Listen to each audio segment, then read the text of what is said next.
Jumpa lagi dengan saya, Willy Drums. Tetap di The Sinners Channel.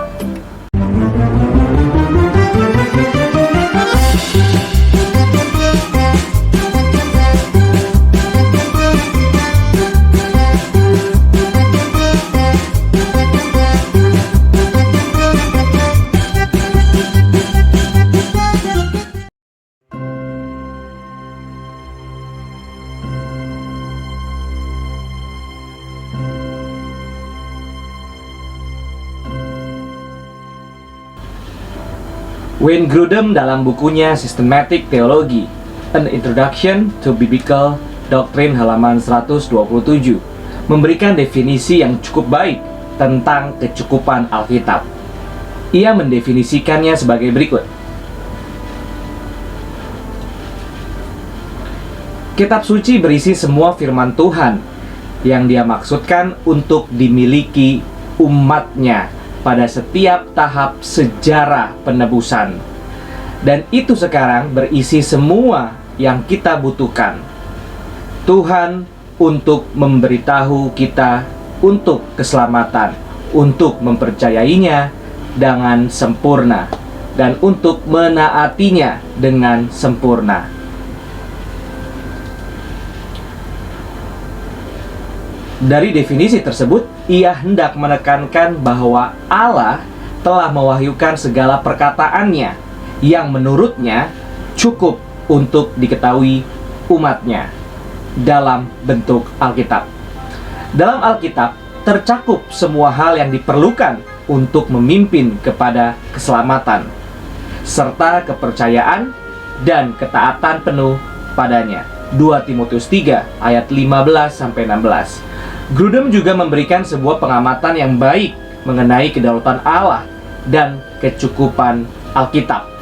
Doktrin kecukupan kitab suci tidak berarti bahwa Allah tidak dapat menambahkan kata-kata lagi kepada kata-kata yang telah Ia ucapkan kepada umatnya. Ini lebih menyiratkan bahwa manusia tidak dapat menambahkan atas inisiatifnya sendiri kata-kata apapun kepada kata-kata yang telah Allah ucapkan.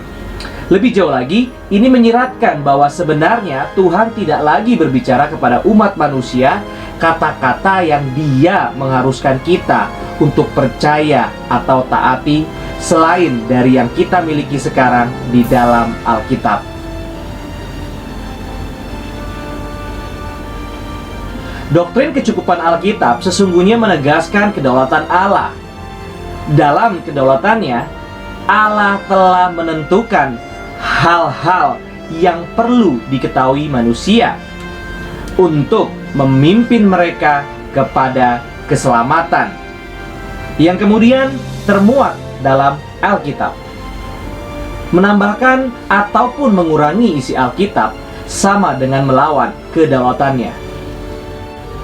Timothy Ward dalam bukunya Words of Life, Scripture as the Living and Active Word of God halaman 113 juga memberikan definisi kecukupan Alkitab yang baik. Ia mendefinisikannya sebagai berikut. Karena cara Allah telah memilih untuk menggabungkan dirinya dengan kitab suci. Kitab suci sudah cukup sebagai sarana yang dengannya Allah terus menghadirkan dirinya kepada kita sedemikian rupa sehingga kita dapat mengenal Dia. Mengulangi melalui kitab suci janji perjanjian yang telah digenapinya di dalam Kristus. Baginya, kecukupan Alkitab terjadi karena Allah berkehendak untuk menciptakan relasi perjanjian yang hidup dan dinamis dengan manusia melalui Alkitab. Ia juga menambahkan bahwa kecukupan Alkitab tidak meniadakan peran Roh Kudus mengiluminasi orang Kristen untuk memahami kitab suci. Iluminasi Roh Kudus diperlukan sebab kecukupan Alkitab tidak mengimplikasikan seluruh teks Alkitab dengan mudah dapat dimengerti. Tetapi masih ada hal yang kurang jelas dari definisi tersebut. Seperti apakah meyakini Alkitab cukup untuk mengajarkan keselamatan dan ketaatan kepada Allah? Dari pengertian kecukupan Alkitab secara umum, para teolog biasanya membedakannya lagi menjadi dua, yaitu kecukupan Alkitab secara material dan secara formal. Kecukupan Alkitab secara material menyatakan bahwa Alkitab tidak perlu dan tidak dapat ditambahkan lagi dengan apapun. Mengapakah orang Kristen harus meyakini bahwa Allah di dalam kedaulatannya tidak akan menambahi lagi Alkitab? John Frame memberikan sebuah pernyataan yang tepat untuk menjawab pernyataan tersebut. Kitab suci adalah kesaksian Allah atas penebusan yang telah Ia capai bagi kita. Setelah penebusan itu selesai dan kesaksian apostolik itu selesai, kitab suci sudah lengkap dan kita seharusnya tidak mengharapkan tambahan lagi untuk itu. John Frame dalam Sistematik Teologi halaman 624. Ibrani 1 ayat 1 sampai 4 menyatakan kesempurnaan keselamatan yang dikerjakan oleh Kristus, sebab kini Dia duduk di sebelah kanan yang maha besar di tempat yang tinggi. Implikasinya perjanjian baru adalah wahyu Allah tentang keselamatan yang telah sempurna dalam Kristus dan tidak perlu ditambahkan dengan apapun. Rasul Yohanes mengutuki siapapun yang menambahi dan mengurangi wahyu. Tertulis dalam Wahyu 22 ayat 18, lalu Ulangan 4 ayat 2, Amsal 30 ayat 5 sampai 6. Bukan kebetulan peringatan tersebut terletak di bagian akhir Alkitab. Hal ini menandakan bahwa seluruh Alkitab cukup untuk menjalankan fungsinya dan tidak boleh ditambahkan lagi. Namun, kecukupan Alkitab secara material tidak menjanjikan bahwa Alkitab dapat menafsirkan dirinya sendiri atau bahwa Alkitab dapat menjadi hakim di dalam perdebatan penafsiran. Doktrin kecukupan Alkitab secara material hanya menyatakan Alkitab tidak dapat ditambahkan. Karena itu, diperlukanlah kecukupan Alkitab secara formal.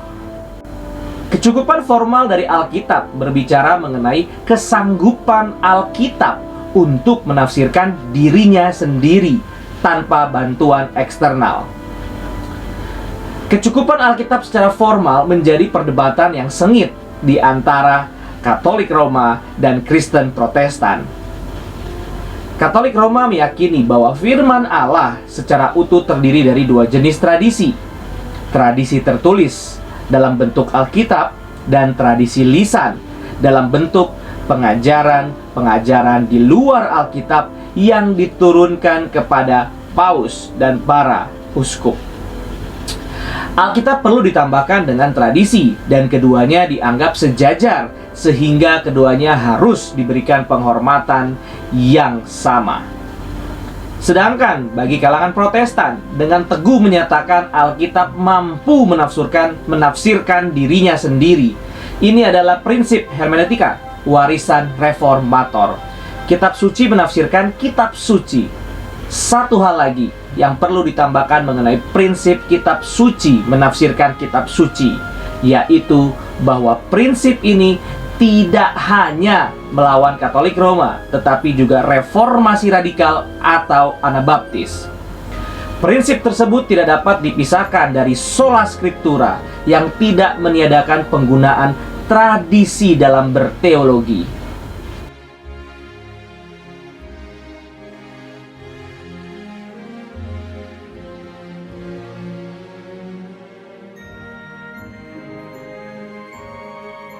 Dalam Alkitab tidak ada istilah kecukupan bagi kitab suci ataupun sejenisnya. Namun demikian, konsep tentang kecukupan Alkitab sesuai definisi sebelumnya terdapat dalam sejumlah teks Alkitab. Mazmur 119 ayat 1 mengajarkan bahwa Taurat Allah cukup untuk memimpin orang kepada hidup yang tidak bercela. Teks acuan lainnya adalah 2 Timotius 3 ayat 15. Dan bagaimana sejak kecil Anda telah berkenalan dengan tulisan suci yang mampu membuat Anda bijaksana untuk keselamatan melalui iman dalam Kristus Yesus. Berdasarkan dari translasi ESV. Dalam perjanjian baru hanya sekali digunakan frasa hieragramata. Josephus menggunakan frasa tersebut untuk merujuk kepada perjanjian lama. Demikian juga Paulus. Bagi Paulus, perjanjian lama memimpin kepada keselamatan melalui iman dalam Yesus Kristus. Sebab Allah sendiri yang mengilhamkan. Yakobus 1 ayat 18, 1 Petrus 1 ayat 23, serta cukup untuk menjadikan orang-orang percaya lengkap, diperlengkapi untuk setiap pekerjaan yang baik. 2 Timotius 3 ayat 17, lalu Efesus 2 ayat 10. Lalu, bagaimanakah dengan perjanjian baru? Apakah perjanjian baru juga memiliki otoritas yang sama dengan perjanjian lama untuk memimpin umat Allah kepada keselamatan? Dalam 2 Petrus 3 ayat 16 secara terang-terangan mengenali otoritas tulisan Paulus sebagai kitab suci bersama-sama dengan perjanjian lama. Memakai kata yang sama dengan 2 Timotius 3 ayat 16 untuk kitab suci perjanjian lama. As he lakukan di dalam semua suratnya sebagai kitab suci lainnya. Mengapa perjanjian lama perlu ditambahkan dengan perjanjian baru? Jawabannya terletak pada wahyu Allah yang bersifat progresif. Penyataan diri Allah, perkembangan dari masa sebelum hadirnya wahyu, kemunculan perjanjian lama, hingga lengkapnya wahyu tertulis melalui kemunculan perjanjian baru. Allah memberikan wahyu yang cukup untuk setiap periode waktu. Setelah berdirinya gereja Allah, memberikan perjanjian baru untuk melengkapi perjanjian lama. Pemahaman tentang Allah melalui Taurat dan kitab para nabi menjadi lebih lengkap dan sempurna. Tidak perlu ditambahkan lagi dengan adanya wahyu Allah melalui Yesus Kristus.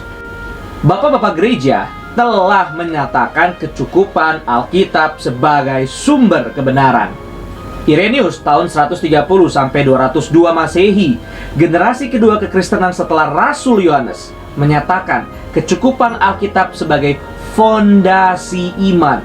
Kami tidak belajar dari siapapun tentang rencana keselamatan kami daripada dari mereka yang melaluinya Injil datang kepada kami yang pada waktu itu mereka beritakan, dan setelah itu dengan kehendak Allah diturunkan kepada kami di dalam kitab suci sebagai fondasi dan pilar masa depan keyakinan kami.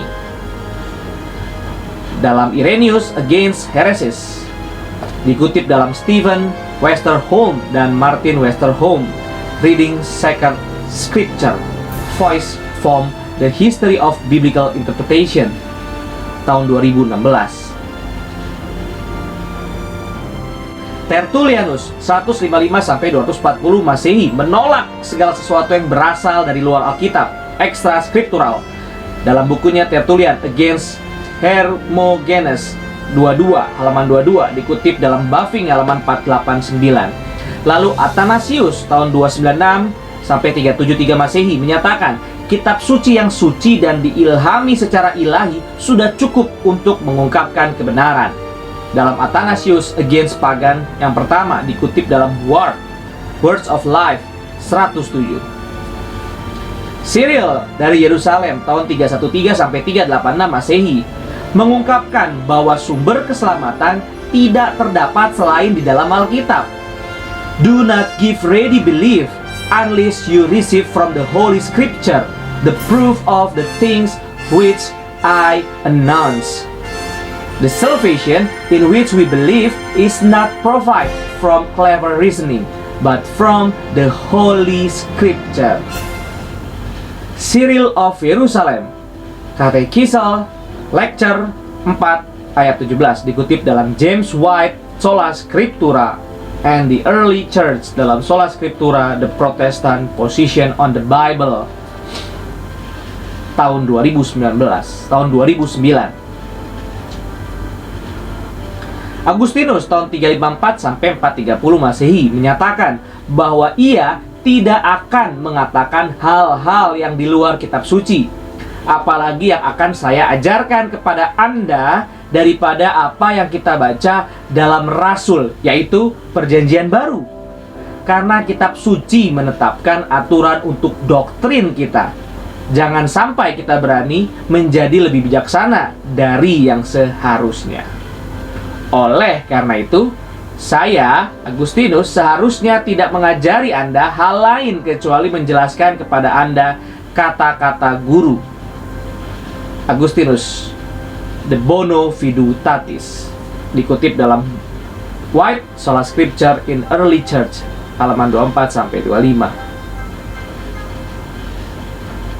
John Calvin mengemukakan mengenai kecukupan formal dari Alkitab dengan menyatakan, bukti tertinggi dari kitab suci secara umum berasal dari fakta bahwa Allah secara pribadi berbicara di dalamnya.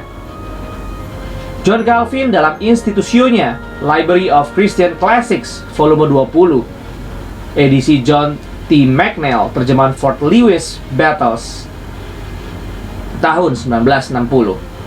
Ia juga menyatakan tidak ada satupun konsili mula-mula yang mendeklarasikan otoritas Alkitab berasal dari gereja. John Calvin, Institutio Library of Christian Classic, volume 20, John T. McNeill, terjemahan Fort Lewis Battles, tahun 1960. Pengakuan iman pasca reformasi juga mengajarkan hal yang sama. Dalam Westminster Confession of Faith, bab 1 butir 6 tertulis demikian. Seluruh rencana Allah mengenai segala sesuatu yang perlu demi kemuliaannya sendiri dan demi keselamatan, iman, serta kehidupan manusia tercantum secara tersurat dalam Alkitab atau dapat dijabarkan dari Alkitab melalui penalaran yang tepat dan tak terelakkan. Kapanpun, tidak satupun boleh ditambahkan kepadanya, apakah oleh wahyu-wahyu baru dari Roh atau oleh tradisi-tradisi manusia. Meskipun demikian, kami mengakui bahwa diperlukan penerangan batin oleh Roh Allah agar kita memahami hal-hal yang dinyatakan dalam firman dan dengan demikian memperoleh keselamatan. Kami mengakui pula bahwa dalam ibadah kepada Allah dan dalam pemerintahan oleh gereja terdapat situasi yang serupa dengan yang pada galibnya muncul dalam urusan manusiawi dan dalam masyarakat umum. Hal-hal seperti itu harus diatur dengan memakai terang kodrati dan kebijaksanaan Kristen menurut kaidah-kaidah umum dalam firman yang senantiasa perlu diperhatikan. Ada beberapa hal yang penting dari pengakuan iman Westminster ini. Antara lain, yang pertama adalah isi dari Alkitab mencakup seluruh implikasi logis darinya dan memiliki otoritas yang sama dengan hal-hal yang eksplisit tanpa menambahi apapun kepada Alkitab. Yang kedua, menolak adanya wahyu baru ataupun tradisi manusia. Bandingkan pengajaran Katolik Roma yang dapat menambahi Alkitab tentunya. Lalu yang ketiga, kecukupan Alkitab tidak meniadakan pewahyuan natural, the light of nature, dan rasio manusia, Christian prudence. Sebab banyak hal dalam Alkitab yang tidak diungkapkan secara eksplisit dan memerlukan dedukasi yang baik. Yang keempat, penggunaan rasio dan sumber-sumber ekstra biblical tidak mencederai doktrin kecukupan Alkitab, asalkan digunakan di bawah terang Alkitab sebagai otoritas tertinggi dan final. Dalam video berikutnya, saya akan membawakan tentang cakupan tradisi gereja. Terima kasih. Tuhan Yesus memberkati.